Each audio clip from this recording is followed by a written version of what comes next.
سب سے پہلا گھر جو لوگوں کی عبادت کرنے کے لیے مقرر کیا گیا تھا وہی ہے جو مکے میں ہے،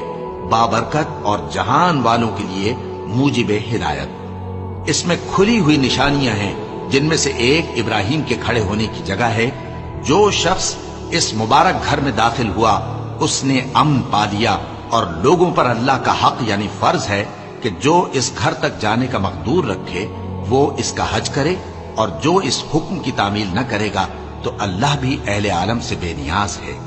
کہو کہ اے اہل کتاب، تم اللہ کی آیتوں سے کیوں کفر کرتے ہو جبکہ اللہ تمہارے سب اعمال سے باخبر ہے؟ کہو کہ اے اہل کتاب، تم مومنوں کو اللہ کے رستے سے کیوں روکتے ہو، اور باوجود کہ تم اس سے واقف ہو اس میں کجی نکالتے ہو، اور اللہ تمہارے کرتوتوں سے بے خبر نہیں؟ مومنو، اگر تم اہل کتاب کے کسی فریق کا کہا مان لو گے تو وہ تمہیں ایمان لانے کے بعد کافر بنا دیں گے،